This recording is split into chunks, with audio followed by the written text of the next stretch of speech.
안녕하세요 여러분. 오늘은 변수에 대한 이야기를 또 허심탄회하게 해볼까 합니다. 왜 내가 하는 일만 변수가 가득할까요? 남들은 그런 거 없이 정말 수월하게 하는 것 같은데 이상하게 나만 변수가 가득하잖아요. 그래서 좀 잘 될 것 같은 일들도 변수가 발생해서 의욕이 떨어지고, 이번만큼은 뭔가 수월하게 일이 진행될 것 같다가도 또 역시나 변수가 작용해서 안 풀리고, 도대체 왜 이렇게 나에겐 변수가 많을까, 이런 생각을 아마 하실 거예요. 그런데 제가 팩트를 말씀드리면 일 잘하는 사람들도 똑같이 변수가 작용합니다. 심지어 그들은 더 많은 일을 하고 있기 때문에 우리가 겪는 변수에 몇 배는 더 많은 변수들을 맞이하고 있을 거예요.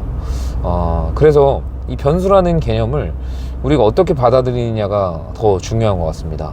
이 변수의 메커니즘을 당연하게 받아들이고 또 올 게 왔구나, 어쩐지 안 온다 했어, 이런 마음으로 바라보는 것과, 이제 한껏 기대를 해놓고 그 기대감과는 다르게 변수가 발생했을 때 나는 또 변수가 발생했네, 이거 어떻게 하지, 진짜 할 맛 떨어진다, 이렇게 받아들이는 사람의 심리적인 기제가 정말 큰 차이가 있다는 거죠.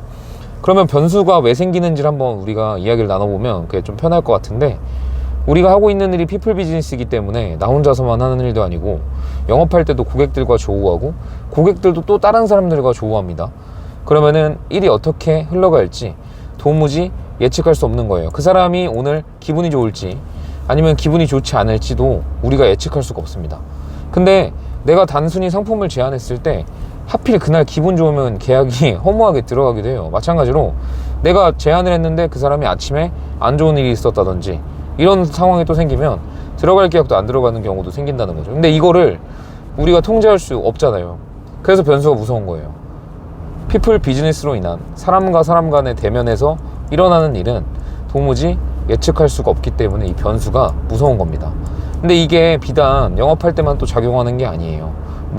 동료들끼리 인간관계, 조직관리에서도 이 변수를 도무지 피할 수가 없습니다.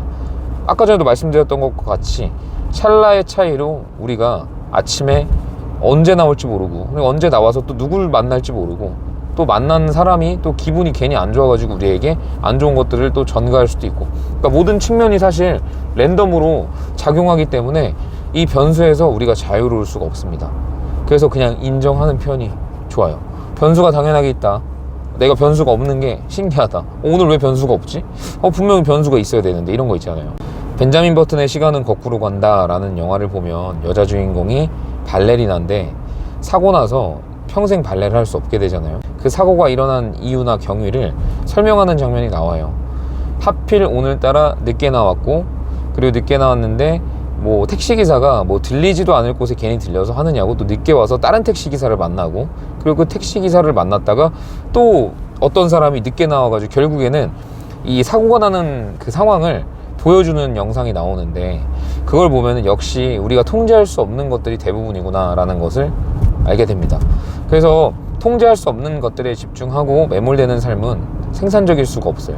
그래서 항상 우리가 할 수 있는 것들에만 집중하고, 그냥 할 수 없는 것들은 흘려버리는 거, 그냥 보내버리는 거, 연연하지 말고 잊어버리는 거, 그 메커니즘이 굉장히 중요한 것 같습니다. 그래서 우리가 할 수 있는 일에만 집중하는 삶, 내가 할 수 있는 것에만 최선을 다하는 거, 그리고 그 결과는 하늘에 맡기는 거, 진인사 대천명이라는 말도 있듯이 그냥 우리가 할 수 있는 일에만 집중하고 안 되는 건 그냥 흘려버리는 거예요. 그리고 흘려버리고 나서 다시 다음날에 어제와 같은 걸음을 묵묵히 걸어가는 것이죠. 그러다 보면은 변수가 언제 그랬냐는 듯 또 사라질 수도 있고, 또 그 속에서 새로운 성취들이 생기기 때문에 지속적으로 나아가면서 성장할 수가 있는 거라고 생각합니다. 하지만 변수로 인해서 내가 다음날 마땅히 걸어야 될 걸음을 멈춰버리고 그냥 안 할래 라고 해버리면 진짜 그 변수를 극복할 수 있는 유일한 통제력이 상실되는 거기 때문에 그 상황을 반등시키거나 좋게 만들어낼 수 있는 기회 또한 사라지는 거겠죠. 그래서 우리가 변수를 당연하게 받아들이는 마음이 필요하고요.